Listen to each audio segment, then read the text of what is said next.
Iya, kita langsung saja menyapa Pak Firmansyah. Pak Firmansyah, tadi Pak Sofyan Mandy mengatakan bahwa dari pemerintah sangat mengharapkan dukungan dari segala pihak supaya rencana-rencana langkah-langkah pemerintah bisa berjalan dengan baik. Nah, menurut Anda, bisakah kita kemudian mengandaikan itu bisa terjadi?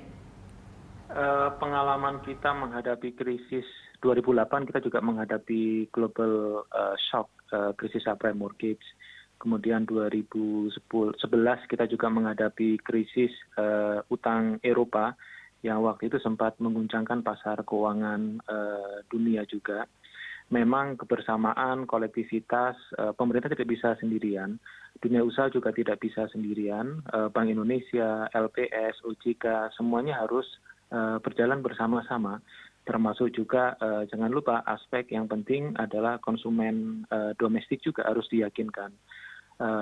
Kepastian akan ketenaga kerjaan, kemudian doing business menjadi lebih baik, prospek bisnis menjadi lebih baik, ini juga harus selalu disampaikan oleh pemerintah melalui kebijakan-kebijakan yang kredibilitasnya cukup tinggi ya. Jadi komunikasi dan koordinasi yang sangat intens dengan dunia usaha, termasuk juga paket kebijakan untuk menstimulus dunia usaha ini harus selalu diupdate.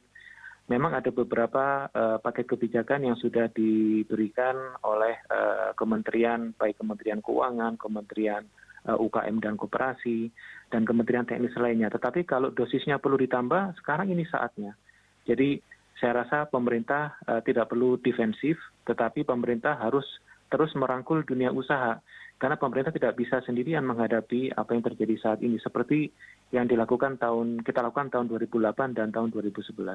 Baik, saya ke Pak Surya dulu. Sebenarnya stimulus apa yang diharapkan oleh Apindo dilakukan oleh pemerintah dalam waktu jangka pendek ini untuk bisa survive dengan kondisi ini? Saya rasa yang pertama ya, pemerintah jangan membuat statement-statement yang negatif ya. Karena statement-statement itu sangat membuat satu pengusaha itu membuat kadang-kala menjadi satu ancaman bagi mereka. Dan kalau dalam keadaan seperti sekarang ini ya, stimulus itu yang terpenting. Misalkan sebagai contoh, uang muka pembelian properti dan lain sebagainya, itu harus segera diturunkan sekecil-kecilnya supaya orang semangat lagi untuk bisa membeli. Nah, juga jangan sampai nanti mengenai perpajakan gitu ya. Sekarang ini kan semua dia bikin peraturan yang intinya itu memberatkan pengusaha. Nah, itu yang sama sekali tidak boleh dilakukan. Justru sekarang ini pengusaha harus dipanggil, ya. Apa yang mereka punya problem itu yang mesti diselesaikan kepastian hukum, ya, supaya mereka tuh bisa cepat izin-izinnya. Sampai sekarang ini sebenarnya masih banyak masalah-masalah yang dihadapi oleh para pengusaha, terutama dia izin itu ya, itu masih banyak. Dan stimulus kalau perlu ya mengenai fiskal, ya, nah itu juga perlu sekali ya. Sekarang kita nggak perlu dah sekarang misalnya turun bunga ya, kita nggak perlu ya. Kenapa? Turun bunga juga salah, dinaikin juga salah. Tetapi kita bikin stabil aja, membuat satu pengusaha ini yakin ya, dan mereka juga mempunyai satu kepastian hukum agar mereka tetap bisa mau berusaha. Itu paling poin gitu. Iya, oke. Nah, kalau Anda tadi mengatakan statement negatif itu misalnya kayak tadi ada sebelumnya pernah ada perbedaan pendapat, ada menteri dengan wapres misalnya begitu, itu juga mempengaruhi? Salah satu seperti itu ya. Sebenarnya kan menteri dengan wapres kan harusnya kan menghargai, jangan sampai di umum itu membuat wah ini kok begini gitu ya. Banyak lagi menteri-menteri misalkan, nanti kan peraturan ya, misalnya sebagai contoh nih, contoh ya, import harus melalui satu pelabuhan gitu. Itu langsung semua pengusaha, bahaya nih gitu. Langsung tuh semua semangat impor itu nggak jalan. Anda melihat selama ini koordinasi di antara pemerintah sendiri masih kurang, sehingga akhirnya Pak Apindo pun juga mungkin tidak bisa sepenuhnya percaya menyerahkan 100% begitu. Ya, misalnya kayak Menteri Perdagangan aja, mereka mau keluarkan apa? Harus misalnya sekarang bisa sapi ya. Mau kasih kuota kan harusnya dari Menteri Pertanian misalnya.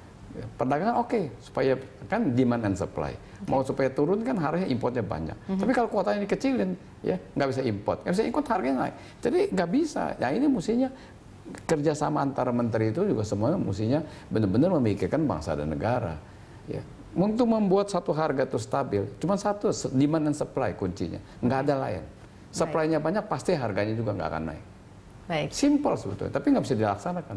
Nggak bisa dilaksanakan. Oke, Pak Sofyan, Anda masih bersama kami? Iya, masih. Oke, ya mungkin bisa ditanggapi. Tadi dikatakan dari Apindo mengatakan bahwa stimulus-stimulus itu belum berjalan gitu, dan kemudian dirasakan kok ada sesuatu yang tidak koordinatif gitu, tidak searah di antara pemerintah sendiri sebelum bisa mengharapkan misalnya kerjasama dengan pihak luar dari pengusaha misalnya. Ya, itu sebenarnya betul ya. Itu betul-betul sudah terjadi, dan saya pikir tadinya setelah reshuffle kabinet ini kan jauh lebih baik lagi misalnya fungsi itu kan. Tapi ya masih ada juga persoalan yang selalu masih ada persoalan dengan salah satu Menko yang memperlihatkan ketidaksetujuan dia, yang saya tahu bahwa sebenarnya dia sendiri tidak pernah tahu dan belajar dulu dengan menteri-menteri yang lain sebenarnya duduk soalnya bagaimana ini.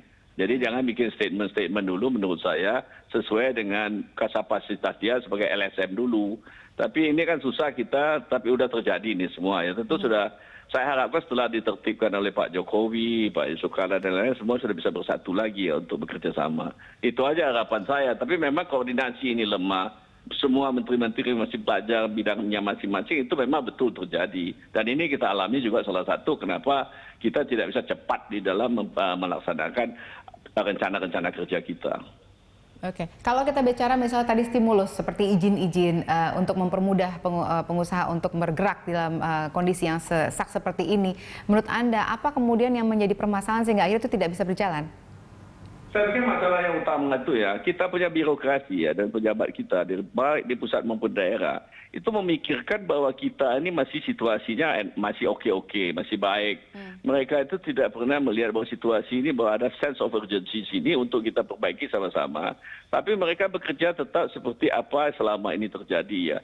Ini menurut saya yang harus juga sadar sebagian besar daripada pemerintah juga sebagai pelaksanaan itu, bahwa situasi ini memang cukup memprihatinkan, di mana semua harus bekerja keras untuk soal itu. Ini juga harus juga sebenarnya bukan cuma pengusaha saja, juga misalnya buruh kita. Jadi kita harus meningkatkan produktivitas, kita harus meningkatkan semua apa yang kita bisa kerjakan untuk bangsa ini. Sekarang ini jalan pikirannya masih kayak kerjanya seperti yang lama juga, speednya itu tidak cepat begitu. Jadi saya pikir kalau ini nggak dicambuk terus ataupun sadar semua, memang repot buat kita ya. Padahal slogannya ayo kerja gitu ya. Ya, ayo kerja itu cuma slogan. Kita ini terlalu banyak slogan-slogan, tapi nggak dilaksanakan percuma juga. Oke, baik. Terima kasih Pak Sofyan Manadi sudah bergabung bersama kami. Juga terima kasih, Pak Firmansyah juga sudah bergabung bersama kami dalam Prime Time Talk kali ini. Juga Pak Suryadi, mungkin Anda sedikit ada harapan apa yang ingin Anda sampaikan kepada pemerintah dalam waktu dekat? Ya, yang pertama ya saya bilang ya, ini slogan kerja kadang-kadang saya bingung ya. Bingungnya itu kan kenapa? Harusnya tahu ya apa yang harus dikerjakan, ya, di mana harus dikerjakan dan bagaimana cara mengerjakannya. Itu tuh penting gitu. Kita suruh kerja, tapi kerja apa yang dikerjain. Jadi sebenarnya harus dari presiden juga harus kasih tahu yang mesti dikerjakan ini loh, cepat ya, tempatnya ini ya. Bagaimana cara kerjanya? Ya, kalau menurut saya itu penting daripada kita cuma slogan kerja. Ya, apa harapan daripada kita adalah yang pertama, cepat itu APBD, APBN itu dikucurkan dan infrastruktur dipercepat, misalnya mesin listrik 35.000 MW, mana realisasinya. Infrastruktur itu penting sekali cepat-cepatnya untuk roda ekonomi dan pengangguran, penyerapan pengangguran. Ya, kita harapkan pemerintah bisa segera bergerak begitu ya, sehingga akhirnya kita juga bisa merasa optimis bahwa kita akan perekonomian kita akan tetap stabil begitu ya. Baik, terima kasih Pak Suryadi sudah bergabung bersama kami dari Apindo.